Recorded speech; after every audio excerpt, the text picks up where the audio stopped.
मनोज झा की गर्दन उतारने की धमकी दी गई है। बीजेपी के विधायक हैं, उनकी तरफ से एक विवादित बयान आ जाता है और विवादित बयान में उन्होंने कह दिया है, विधायक राघवेंद्र प्रताप सिंह, उनकी तरफ से धमकी दी गई है, राजपूत गर्दन उतारना जानते हैं। राघवेंद्र की तरफ से यह सीधे तौर पर कहा गया। सांसद मनोज झा पर बीजेपी का यह विवादित बयान, ठाकुरों को लेकर आरजेडी सांसद मनोज झा के विवादित बयान के बाद अब देखिए कैसे चौतरफा हमला उन पर जारी है।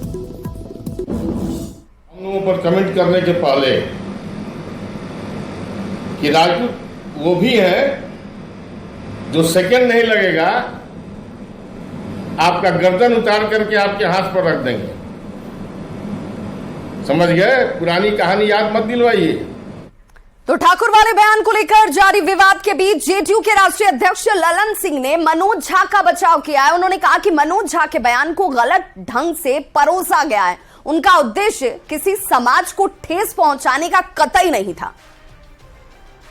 गलत ढंग से उसकी प्रोसीडिंग को, जो राज्यसभा का प्रोसीडिंग है, उसको देखना चाहिए। आरजेडी के सांसद श्री मनोज झा जी ने जो बयान जिस पर विवाद है, वो उनका बयान नहीं है, ये उनका वक्तव्य भी नहीं है, ये उनकी राय भी नहीं है। अपने भाषण के दौरान एक कविता, उस पूरे कविता को उन्होंने पढ़ा और खुद को ये कहा कि मान लीजिए कि हम ठाकुर। तो उनका उद्देश्य मतलब ठाकुर से किसी समाज को इंगित करने का नहीं था। मानसिकता ऊंची जाति के खिलाफ है। और एक समय आया था कि जिसमें हम लालू जी बोले थे कि भूरा बाल साफ करो, तो मानसिकता इन लोगों की अलग है, ये टू जेड वाली बात है। अब इसमें बहुत गहराई तक जाने की जरूरत है कि जो मनोज झा जी ने क्या कहा है, उनके कहने का क्या उद्देश्य था। वो जो उन्होंने एक गाना गाया, एक कविता उन्होंने पढ़ी, उस कविता का सारांश क्या था, ये तो समझने की बात है।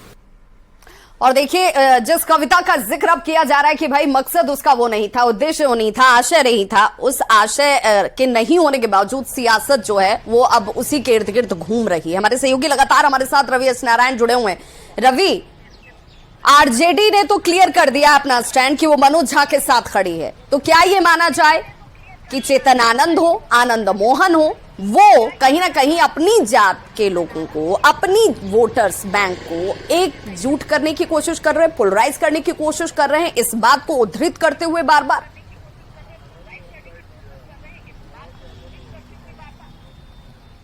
जी बिल्कुल, निश्चित रूप से। और जिस ढंग से चेतन आनंद ने पार्टी लाइन से अलग होकर के जो बयान दिया है और आनंद मोहन जो बयान दे रहे हैं, वो साफ तौर पे इस बात को तस्दीक करता है कि सबसे ज्यादा जो बात है, जो चिंता है, वो अपने वोट बैंक को लेकर के है।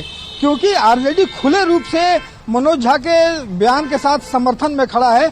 वैसे में आरजेडी में होते हुए, विधायक होते हुए, जो सीधी तौर पे जो बातें अपनी कह रहे हैं और आनंद मोहन जिस लेवल पे जाकर के बातें कर रहे हैं, वो साफ दिखाता है कि उनकी जो अपनी जो वोट बैंक है, उनकी जो जमात है, जिस ढंग से उस बातों को सबको एक साथ लेके चलना चाहते हैं और बताना चाहते हैं कि इस समाज के लिए वो मजबूती से खड़ा है। और यही कारण है कि इस बयान के बाद लगातार मुखर होकर के अपनी बातें रख रहे हैं। क्योंकि जब आनंद मोहन से ये साफ तौर पर सवाल किया जाता रहा है कि आखिर इस ढंग की जरूरत क्यों आन पड़ी कि आप जुबान खींचने की बात करते हैं या हत्या करने की बात करते हैं, तो वो कहते हैं कि अपने समाज के साथ हमेशा खड़े रहेंगे।